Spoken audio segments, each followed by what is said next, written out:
ভাই, হোর্ডিং রাজনীতি এতে কি পরিবর্তন হয় পশ্চিমবাংলায়? যার পয়সা আছে চারটে হোর্ডিং লাগিয়ে দেয়, যাকে কেউ চেনে না, যে জীবনে রাজনীতি করেনি, যে সমাজের জন্য কিছু করেনি, তারও বড় বড় হোর্ডিং আমরা দেখি। হোর্ডিং দিয়ে কিছু হবে না।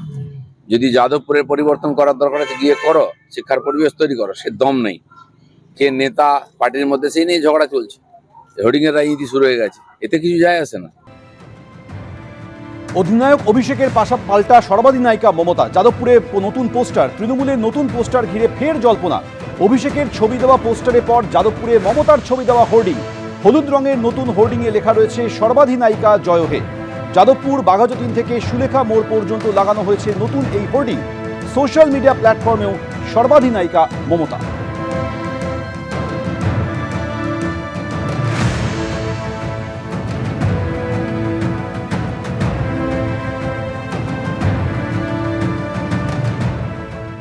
গত 27শে ফেব্রুয়ারি মমতা বন্দ্যোপাধ্যায় নেতাজি ইন্ডোর থেকে এই বার্তা দিয়েছিলেন এবং বীরভূম নেতৃত্বের প্রতি তার বার্তা ছিল যে নিজেদের মধ্যে যাবতীয় দ্বন্দ্ব সংঘাত মিটিয়ে নিতে হবে। কিন্তু তারপরেও দেখা যাচ্ছে যে যেখানে অনুব্রত মণ্ডল এবং কাজল শেখের সংঘাত কিন্তু অব্যাহত। নেত্রীর কড়া নির্দেশের পরেও কেষ্ট কাজল সংঘাত প্রকাশ্যে চলে এলো। কোর কমিটির বৈঠক একদিকে, যেখানে ঘরহাজির রইলেন অনুব্রত মণ্ডল। মোহাম্মদবাজারের বৈঠকে তিনি যোগ দিলেন।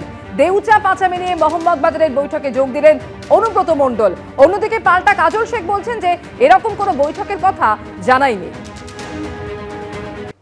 ঘটনাটা হচ্ছে অনুব্রত মণ্ডল একটা বিশেষ, যেটা জানা গিয়েছে, দেউপা পাঁচামির একটি বিশেষ মিটিং এর জন্য তিনি আজকের ওই মিটিং এ থাকতে পারেননি। অন্য সদস্যরা আছেন সবাই, এবং বীরভূম মমতা বন্দ্যোপাধ্যায়ের নির্ধারিত পথে এবং তার নির্দেশে সবাই একসঙ্গে মিলেই কাজ করবে এবং সংগঠনও দেখবে।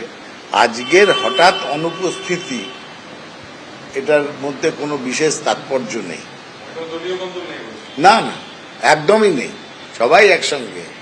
অনুব্রত মণ্ডলের যেটা জেলা অফিস, সেখানেই মিটিং হচ্ছে, অন্যরা আছেন। অনুব্রতবাবু, আমরা যা খবর পেয়েছি, উনিও বলেছেন একটা বিশেষ মিটিং এর জন্য থাকতে পারে। তৃণমূল কংগ্রেস আসলে যে একটা প্রাইভেট লিমিটেড কোম্পানি, এবং বাকি যারাই নিচে কাজ করে তারা সবাই হচ্ছে কোম্পানির চেয়ারম্যান এবং ম্যানেজিং ডিরেক্টরের চাকর বাকর। এখন ওই দলের মাথাতেই তো কে অধিনায়ক আর কে সর্বাধিনায়ক তাই নিয়ে দ্বন্দ্ব চলছে। এবং আমরা তো ইতিমধ্যে দেখেছি যে কেষ্ট মণ্ডলের হাতে আর কেষ্ট মণ্ডলের সুদর্শন চক্র নেই, সুদর্শন চক্র কাজল শেখ হাতে নিয়ে ঘোরাচ্ছে। তো বোঝাই যাচ্ছে যে শাসক দল, একটি শাসক দল গত 2.5 বছরে একটা জেলার জেলা সভাপতি ঠিক করতে পারেনি, জেলার রাস কার হাতে থাকবে তা ঠিক করতে পারেনি। বকরাবাজি, তোলাবাজি, সিন্ডিকেটবাজির ভাগ বাটোয়ারাটাও নাকি শুনছি নাকি যে যেখানে পাচ্ছে খাবলা খাবলি করছে বলে শোনা যায় তৃণমূলের অন্দর থেকে। এবং তারই প্রভাব এদের কোনো কোর কমিটিতে, কোরত্বই নেই তো কোর কমিটি কি হবে। তো যার ফলে বীরভূমের রাজনীতিতেও ধীরে ধীরে তৃণমূল কংগ্রেস অপ্রাসঙ্গিক হয়ে যাচ্ছে। সেটা 26-এর নির্বাচনে আপনারা বুঝতে পারবেন।